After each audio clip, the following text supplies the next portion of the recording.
चलिए एक वेबसाइट मैंने लिया। वेबसाइट में अगर हम एक स्टैटिक पेज ऐड करते हैं, हम स्टैटिक और डायनेमिक दोनों तरीके से ऐड कर सकते हैं, वो आपको पता है। Add new item, HTML page, एक स्टैटिक पेज होगा, सपोज करो abc.html ऐड कर रहे हैं। रन टाइम पर एक HTML पेज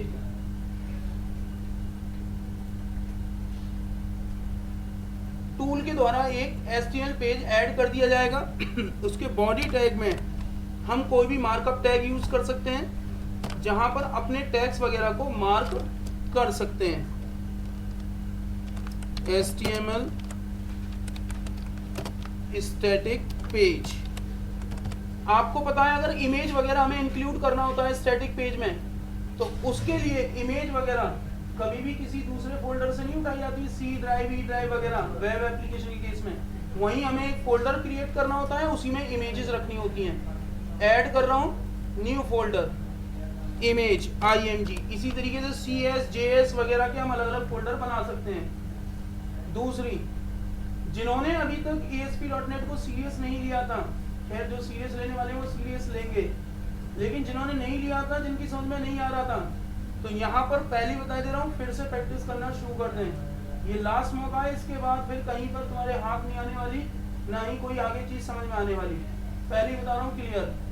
तो जो सीखना चाहते हैं और चाहते हैं कि आगे भी हमें समझ में आए, तो यहाँ से प्रैक्टिस शुरू कर दें, वरना इसके अलावा फिर कुछ पल्ले भी नहीं पड़ने वाला, ये भी गारंटी दे रहा हूँ। अगर यहाँ समझ में नहीं आया तो आगे बिल्कुल सिर के ऊपर से आने वाला है। अगर ये फ्लो समझ में नहीं आई, ये आर्किटेक्चर समझ में नहीं आया तो इसीलिए पहले से ही बता के चल रहा हूं, जिन्होंने अभी तक नहीं प्रैक्टिस शुरू की है वो कर दें। यहां पर मैं कुछ HTML इमेजेस रख रहा हूं पेज के लिए। हमारे पास पिक्चर फोल्डर ब्लैंक है, ई ड्राइव में हमने रखा तो था एक इमेज। चलो इन्हीं इमेजेस को कॉपी कर लेते हैं कुछ।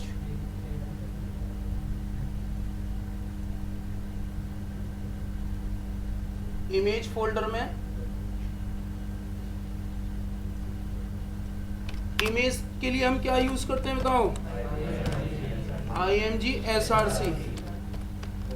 चलो यहां से हम इमेज पिक भी कर सकते हैं, वरना सीधा पाथ दे सकते हैं। इमेज फोल्डर ले पिक किया उसने, उसके बाद हम जो भी इमेज एसोसिएट करना चाहते हैं, ये इमेज का पाथ है, इमेज फोल्डर /c.jpg। रन कराने जा रहा हूं। जब रन किया जाएगा तो IIS सर्वर पे पहले डिप्लॉय की जाएगी एप्लीकेशन। एक एप्लीकेशन फोल्डर क्रिएट हो चुका होगा, पेज आपका सर्वर पे डिप्लॉय कर दिया गया होगा। वेब ब्राउजर ओपन किया गया, एक रिक्वेस्ट भेजी गई,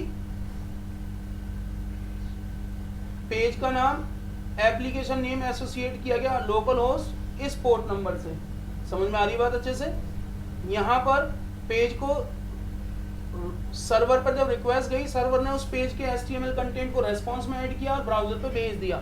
ब्राउजर ने इंटरप्रेट करते हुए उसे टेक्स्ट HTML में कन्वर्ट कर दिया। हम व्यू पेज सोर्स करके देखें तो देखो वो सारे कंट्रोल मिलेंगे जो HTML कंट्रोल थे। अगर मैं कोई सर्वर कंट्रोल रखूंगा वो मुझे एक भी नहीं मिलेगा, लेकिन HTML कंट्रोल जितने रखूंगा वो हमें एज इट इज मिलेंगे, उसमें कोई कन्वर्जन नहीं होगा। इसका मतलब वहां सिर्फ सर्च किया गया और एज इट इज रेस्पॉन्स में ऐड किया गया और भेज दिया गया। कोई कंपाइलेशन नहीं, कोई टेस्टिंग नहीं, कुछ नहीं। अगर टेस्टिंग भी होगी तो यहाँ होगी, गलत है तो भी वो यहाँ आएगा। ध्यान से देखो कैसे प्रूव होगा। मैं एक काम करता हूँ, इस इमेज में इमेज 1 ऐड कर देता हूँ, तो इसके लिए कोई एरर नहीं दी जाएगी आपको, एज इट इज भेज दिया जाएगा। इमेज 1 में पाथ सही होगा तो इमेज डिस्प्ले हो जाएगी, पाथ सही नहीं होगा तो इमेज डिस्प्ले नहीं होगी, लेकिन कोई वार्निंग या एरर नहीं होगी आपके लिए। वो गलत इंफॉर्मेशन ही यहाँ भेज दी जाएगी। देखो व्यू पेज सोर्स, इमेज 1 ही भेज दिया गया। ऐसा नहीं किया गया कि अगर वो पाथ गलत है तो आपको मैसेज दे दिया है एक्सेप्शन आ गई, इनवैलिड पाथ या सर्वर कंट्रोल में पाथ गलत होगा, वो तुरंत कंपाइलेशन टाइम पर जब कंपाइल करके पाथ की एक्सेप्शन दे देगा। HTML कंट्रोल कभी नहीं देगा। इसका मतलब वो वहां पर कोई चेक ही नहीं किया जा रहा, सीधा उसे रेस्पॉन्स में ऐड किया रहा, ब्राउजर के लिए भेज दिया रहा। That is the behaviour of static और HTML पेज। ये हम प्रूव कर सकते हैं कि किन चीजों को टेस्ट किया रहा है वहां सर्वर पर, किनको नहीं किया जा रहा। अगर टेस्ट किया था तो ये पाथ चेक किया जाना चाहिए था, नहीं किया गया, सीधा भेज दिया गया। समझ में आ रही बात अच्छे से? नेक्स्ट, ये था HTML का बिहेवियर। पाथ सही कर देते हैं, कोई एरर नहीं आएगी। रिफ्रेश करेंगे, अब वो इमेज पाथ सही है तो इंक्लूड कर दी जाएगी, रेंडर कर दी जाएगी, अदरवाइज नो। नेक्स्ट, मैं एक डायनेमिक पेज ऐड कर रहा हूँ। ये चीजें मैं आपको पहले भी करा चुका हूँ, स्टैटिक वाली चीजें। आज सीधा असाइनमेंट देने वाला हूँ जो आपको बनाने होंगे और मैं चेक भी करने वाला हूँ, ठीक है, जो करवा भी चुका हूँ आपको। डायनेमिक पेज ऐड करते हैं।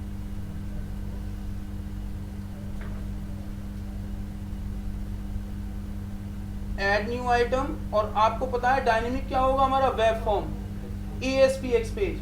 प्राइमरी नेम कुछ भी रख सकते हैं, बट जो हमारा जो इंडेक्स पेज होता है .NET फ्रेमवर्क के पॉइंट ऑफ व्यू से, ASP के पॉइंट ऑफ व्यू से डिफॉल्ट होता है। मतलब डिफॉल्ट पेज इम्प्लिसिट इन्वोक किया जाता है by the server, first page माना जाता है हमारा, इसीलिए वो फर्स्ट पेज ऐड भी डिफॉल्ट नाम से ही करता है। डिफॉल्ट पेज, ध्यान से देखो, यहाँ पर HTML कंट्रोल्स हमें रख के दिए गए हैं, लेकिन कुछ चीजें हैं जो सर्वर कंट्रोल के फॉर्म में दी गई हैं। जैसे फॉर्म, रन एट सर्वर, एक डायरेक्टिव यूज किया गया है जो डायरेक्टिव सर्वर के लिए है, बताने के लिए। पेज डायरेक्टिव जिसे कहा जाता है, जिसमें लैंग्वेज की इंफॉर्मेशन बताई गई है। ऑटो इवेंट वायरअप के बारे में बताया गया है, यानी कि अगर कोई इवेंट मेथड रखते हैं तो वो इवेंट मेथड इम्प्लिसिट बाइंड कर दिया जाए। अगर मैं ये फॉल्स कर दूंगा तो इवेंट वायरअप नहीं होगा। वायरअप से मतलब है बाइंड करना। मैंने बताया था क्लास से, मेटा डेटा से सारे इवेंट मेथड किस में बाइंड किए जाते हैं, हीप ऑब्जेक्ट में, पेज ऑब्जेक्ट में। अगर मैं इसे फॉल्स कर दूंगा तो इवेंट मेथड वायरअप नहीं किए जाएंगे, रखे नहीं जाएंगे। Code behind file default.aspx.cs inherit class underscore default. जब हम इसके CS पेज पे जाएंगे तो देखो ये सारी इंफॉर्मेशन यहाँ मिलेगी। अंडरस्कोर डिफॉल्ट जो इनहेरिट की जा रही है क्लास वो ये है। पेज लोड इवेंट एक हमें दे दिया गया और उसकी पेरेंट क्लास क्या है, और ये जितने भी पाथ दिए गए ये कोर लाइब्रेरी का दिया गया है। इसके बाद ये कलेक्शंस का जेनिक का दिया गया है, लिंक्यू का दिया गया है, वेब एपीआई का दिया गया है। वेब एपीआई में यूजर इंटरफेस का पाथ दिया गया है और वेब कंट्रोल्स का पाथ दिया गया है, जहां से हम फ्रेमवर्क की प्री डिफाइंड लाइब्रेरी को यूज कर रहे हैं और पेज में इंक्लूड करेंगे या यूज की जाएगी। नेक्स्ट, अभी हम जो बना रहे हैं ये सर्वर कंट्रोल है, पेज ऑब्जेक्ट है, स्क्रिप्ट पेज है। स्क्रिप्ट पेज में आपको पता है हम HTML कंट्रोल भी रख सकते हैं और सर्वर कंट्रोल भी रख सकते हैं। देखते हैं, जो HTML में कंट्रोल मैंने a.html पे रखे थे वही HTML कंट्रोल में इस पेज पे रखने जा रहा हूं। सेम रखा है मैंने, लेकिन स्टैटिक की जगह इसे कर देते हैं डायनेमिक पेज।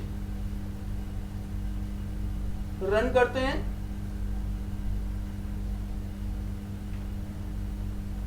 इंटरप्रेट किया गया होगा तब इसे भेजा गया होगा। व्यू पेज सोर्स, ध्यान से देखो, जब इंटरप्रिटेशन हुई फॉर्म को रन एट सर्वर रखा गया था, उसमें तुम्हें मेथड नहीं दिखाई दे रहा था, वहां पर दिखाया भी नहीं गया था। इसका मतलब ये मेथड बाद में ऐड किया गया है। और हमेशा जो सर्वर कंट्रोल का फॉर्म होगा उसका मेथड टाइप क्या होगा, हमेशा पोस्ट। एक्शन नहीं दिया गया था वहां पर, ना ही आप एक्शन ऐड कर सकते। हमेशा सर्वर कंट्रोल के केस में एक्शन सेम पेज का होता है जिस पेज से रिक्वेस्ट भेजी गई है। default.aspx है तो default.id, जिस नाम से फॉर्म होगा उसकी आईडी होगी। आ रही बात अच्छे समझ में। नेक्स्ट, इसके बाद यहाँ ध्यान से देखो, जो HTML कंट्रोल थे उनमें कोई भी चेंजेस नहीं किया गया। HTML कंट्रोल में कोई भी चेंजेस नहीं किया गया। समझ में आ रही बात अच्छे से। वो एज इट इज रखे गए और वो यहाँ पर भी हमें एज इट इज दिख रहे हैं, लेकिन जो सर्वर कंट्रोल थे उनमें चेंजेस मिला।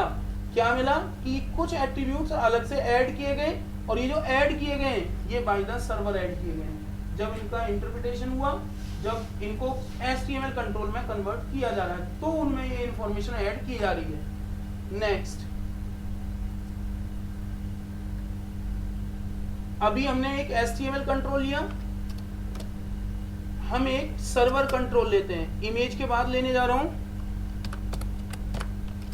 सर्वर कंट्रोल, हालांकि फॉर्म भी है,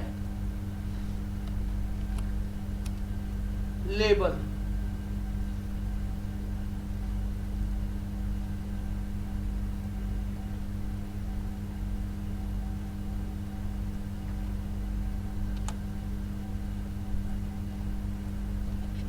label control, tags label, tags blank रखते हैं, लेबल ASP टैग यूज किया रहा है, रन एट सर्वर है, टैग्स प्रॉपर्टी है उसकी जिससे हम टैग्स एसोसिएट कर सकते हैं कुछ, जैसे लेबल 1। अब देखते हैं कि इस लेबल सर्वर कंट्रोल को किस में कन्वर्ट किया जा रहा है। रिफ्रेश कर रहा हूं, रिफ्रेश करेंगे तो लेबल 1 का मैसेज ये डिस्प्ले कर दिया गया। जब व्यू पेज सोर्स किया तो यहां ध्यान से देखो, इमेज कंट्रोल के बाद लेबल को किस में कन्वर्ट कर दिया गया, समझ में आ रही बात अच्छे से, लेबल को कन्वर्ट कर दिया था एक स्पैन। स्पैन मैंने आपको बताया था एक एरिया को रिप्रेजेंट करता है, एक सेल को रिप्रेजेंट करता है, समझ में आ रही बात। तो ऐसे जितने भी सर्वर कंट्रोल है उन्हें किसी न किसी HTML कंट्रोल में कन्वर्ट किया जाता है, चाहे फिर वो बटन हो, चाहे फिर वो ग्रिड व्यू हो, कॉम्बो बॉक्स हो, ड्रॉप डाउन लिस्ट वगैरह वगैरह कुछ भी हो, लेकिन उन्हें HTML कंट्रोल में कन्वर्ट, यहाँ पर वो आपको लेवल 1 नहीं दिखेगा, यहाँ पर वो HTML कंटेंट ही दिखेगा। चलिए लाइफ साइकिल टेस्ट करते हैं डायनेमिक पेज की। ये अभी हमने एक टेस्टिंग की, लेबल में हमने एक मैसेज डिस्प्ले कराया था, अभी लेबल को ब्लैंक रख रहा हूँ क्योंकि इस लेबल में मैं लाइफ साइकिल प्रिंट कराने वाला हूँ। default.cs पे चलते हैं, ध्यान से देखो यहाँ पर अभी एक लाइफ साइकिल इवेंट रखा हुआ है और वो लाइफ साइकिल इवेंट कौन सा है, पेज। लेकिन मैंने आपको बताया कि लाइफ साइकिल इवेंट और भी होते हैं, टेस्ट करेंगे 1 by 1 सभी को। पेज प्री इनिट से स्टार्ट करेंगे, प्री इनिट, साथ साथ में एक स्टैटिक वेरिएबल रख रहे हैं।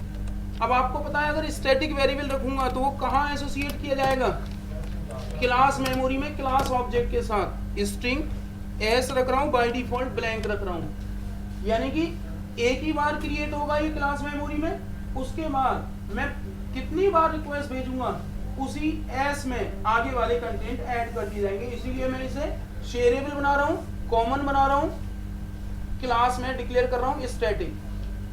जब भी ये मैसेज हमारा प्री इवेंट एग्जीक्यूट होगा, ये स्ट्रिंग में कॉनकैटिनेट करेगा एक मैसेज, और वो मैसेज क्या होगा, पेज प्री इनिट। इससे हमें पता चलेगा कि हमारा कौन सा इवेंट इन्वोक किया गया है, प्री इनिट। न्यू लाइन में आएगा, साथ साथ में यहां कुछ और टेस्ट करना चाहता हूं, this dot gate hash code.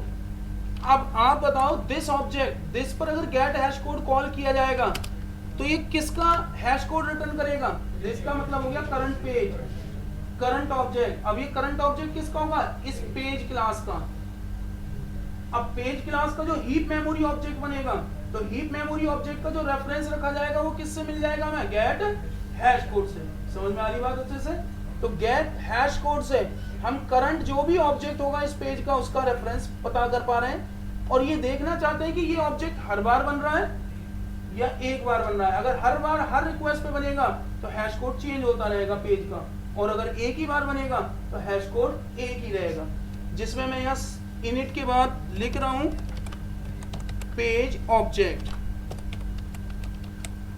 Next, page object में ही मैं एसोसिएट कर रहा हूं क्लास ऑब्जेक्ट को। हम क्लास ऑब्जेक्ट का भी रेफरेंस देखना चाहते हैं। क्लास ऑब्जेक्ट का रेफरेंस कैसे देख सकते हैं बताइए, कल ही बताया था, दिस गेट टाइप। भाई क्लास टाइप रेफरेंस पता करने के लिए गेट टाइप, और उस पर भी क्या कॉल करते हैं, गेट हैश कोड। तो ये जो हैश कोड मिलेगा ये क्लास मेमोरी वाले जो ऑब्जेक्ट है उसका हैश कोड मिलेगा। इससे हमें पता चलेगा कि क्लास जो लोड की जा रही है वो एक ही है या बार बार लोड की जा रही है। अगर ये हैश कोड चेंज हो रहा होगा तो इट मींस ये बार बार लोड की जा रही है। उसके बाद थ्रेड, जो थ्रेड इसे एग्जीक्यूट कर रही है लाइफ साइकिल को, उसका रेफरेंस मैं एसोसिएट करना चाहता हूं, जिसके लिए हमें एक नेम स्पेस की भी जरूरत पड़ेगी यूजिंग सिस्टम डॉट थ्रेडिंग। और थ्रेड का रेफरेंस पता करने के लिए जिस मेथड, अगर इस मेथड को थ्रेड के द्वारा एग्जीक्यूट किया जा रहा है तो यहां पर थ्रेड का रेफरेंस भी मिलता है, और थ्रेड का रेफरेंस हमें किससे मिलेगा, थ्रेड क्लास डॉट, उसका एक प्रॉपर्टी मैंने बताया था आपको, करंट थ्रेड। और करंट थ्रेड पे उसका क्या कॉल करते हैं, गेट हैश कोड। नाम आपको पता है ब्लैंक होता है हमेशा, हम खुद रख सकते हैं, लेकिन हैश कोड से हमें ये पता चल जाएगा कि वो थ्रेड कौन कौन सा है या उसका नंबर क्या है। तो ये थ्रेड का भी मैं रेफरेंस प्रिंट करा रहा हूँ प्री इनिट टाइम पर। नेक्स्ट, इसी तरीके से पेज लोड में बाकी में सिर्फ मैसेज रखूंगा, ऑब्जेक्ट रेफरेंस सिर्फ एक बार प्रिंट कराएंगे। ये होगा पेज लोड। इसी तरीके से हम मैसेज चेंज करते जाएंगे जो कॉन्कैटिनेट करता जाएगा इंफॉर्मेशन। इससे पता चलेगा कि हमारे कौन कौन से इवेंट चल रहे हैं। प्री इनिट हो गया, उसके बाद इनिट, मैसेज चेंज करते रहें, इनिट, इसके बाद इनिट कंप्लीट,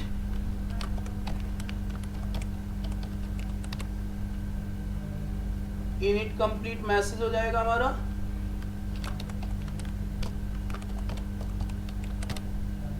इसके बाद preload,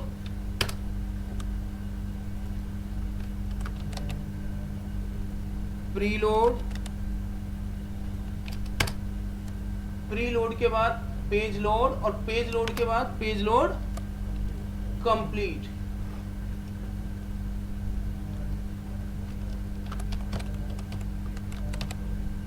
load complete,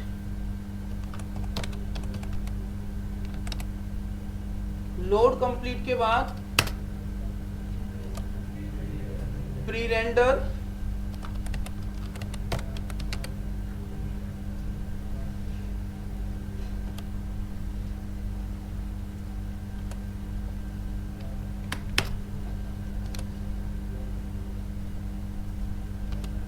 pre render के बाद प्री रेंडर कंप्लीट।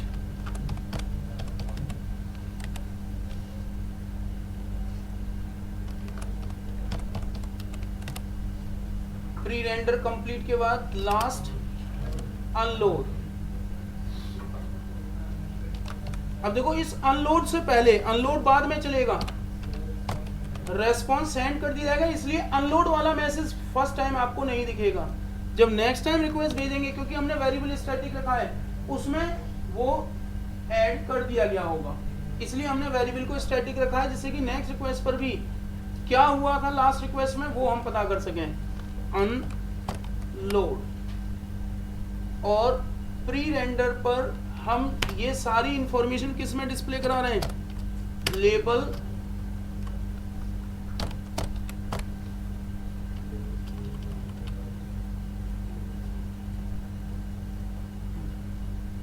अच्छा इसकी आईडी नहीं आई, तभी वो आईडी नहीं मिल रही। लेबल 1, जहां लेवल 1 में ये सारी इंफॉर्मेशन हम रखेंगे। Label 1 dot text is equal to S.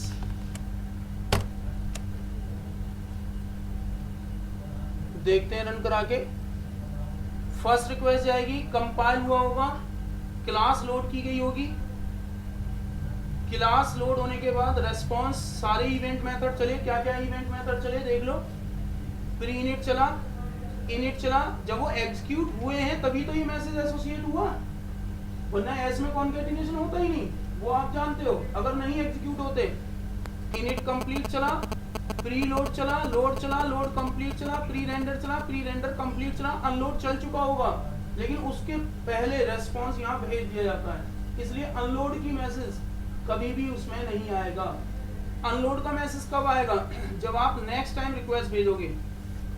और देखते हैं जब हम नेक्स्ट टाइम रिक्वेस्ट भेज रहे हैं तो देखो रेंडर के बाद क्या चला था, और देखो यहाँ पेज ऑब्जेक्ट का पहली बार हैश कोड कुछ और था, इस बार कुछ और। इसका मतलब क्या हुआ, पेज ऑब्जेक्ट हर बार दोबारा बन रहा है जितनी बार रिक्वेस्ट जा रही है।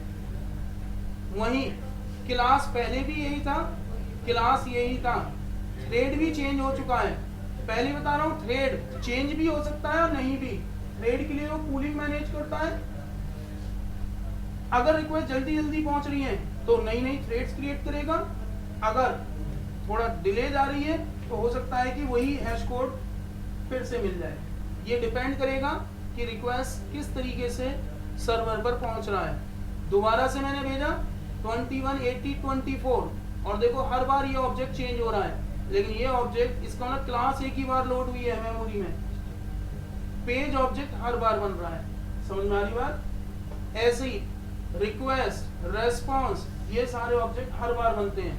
अगर टेस्ट करना चाहें तो उन ऑब्जेक्ट को भी हम टेस्ट कर सकते हैं। जिस तरीके से यहाँ हमने एसोसिएट किया था थ्रेड को, इसी से आगे एसोसिएट कर देते हैं रिक्वेस्ट। रिक्वेस्ट को टेस्ट करना चाहते हैं तो रिक्वेस्ट ऑब्जेक्ट हमें मिलता है यहाँ पर, रिक्वेस्ट से डॉट क्या कॉल कर दें, गेट हैश कोड, पता चलेगा। इसी तरीके से response dot gate hash code.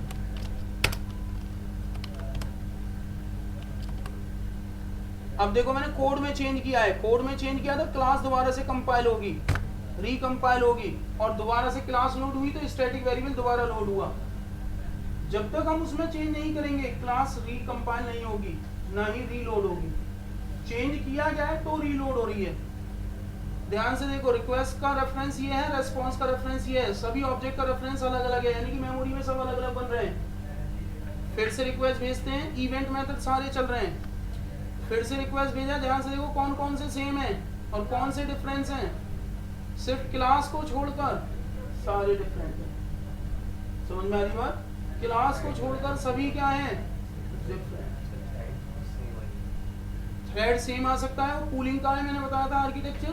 Thread same आ सकता है, डिपेंड करेगा, और रिफ्रेश करते रहें जल्दी जल्दी तो हो सकता है डिफरेंट भी आ जाए। मैंने जल्दी जल्दी रिफ्रेश किया, चेंज हो गया। समझ में आ रही बात? वो कूलिंग मैनेज करता है। लेकिन देखो उनके लिए रिक्वेस्ट, रेस्पॉन्स सारे ऑब्जेक्ट कैसे बन रहे हैं, और देखो क्लास में कोई चेंज नहीं हो रहा है, स्टैटिक वेरिएबल में उसी में ही कॉन्कैटिनेशन चल रहा है, क्योंकि वो शेयरेबल होता है, जबकि पेज ऑब्जेक्ट हर बार बन रहा है, इसीलिए वो स्टैटिक रखा गया। तो ये थी एक टेस्टिंग ऑफ लाइफ साइकिल। मैं यहाँ पर ऑटो इवेंट वायरअप फॉल्स कर दें तो ये जितने भी इवेंट पेज पे रखे गए हैं ये एसोसिएट नहीं होंगे। फॉल्स कर दिया। अब लैंग्वेज में तो मैं कुछ चेंज नहीं कर सकता, C# ही रहेगी। अगर VB यूज करेंगे तो फिर VB भले ही यहाँ चेंज होगी, वरना सेम रहेगा। कोड बिहाइंड में ध्यान से देखो, हो सकता है यहाँ default.aspx आपने यहीं रखा हुआ है ये यहाँ पर रखा हुआ है, हो सकता है ये DLL में रखा हो, तो DLL में जो CS क्लास का नाम होगा वो वहाँ चेंज कर सकते हो। इसलिए ये मैपिंग हमें दी जाती है कि आपने वो क्लास कहाँ रखी हुई है, आपकी मर्जी है, वो मैपिंग आप कर सकते हो। DLL में रखा हुआ है, DLL की मैपिंग यहाँ कर सकते हो। रन कराते हैं, कोई भी इवेंट एसोसिएट नहीं होगा, रन होगा और आउटपुट भी हमें कुछ नहीं मिलेगा। क्यों नहीं मिला? क्योंकि स्ट्रिंग वेरिएबल को ना तो प्रिंट किया गया किसी भी इवेंट के द्वारा, ना ही वो स्ट्रिंग वाला कॉन्कैटिनेशन हुआ, क्योंकि इवेंट मेथड रखी ही नहीं है पेज ऑब्जेक्ट पर। हमने इवेंट क्या कर दिया, वायरिंग फॉल्स। आ रही बात अच्छे समझ में? तो that is life cycle of, note करो सिंटैक्स। फिर से ट्रू करते हैं, ट्रू करने पर बाइंड किए जाएंगे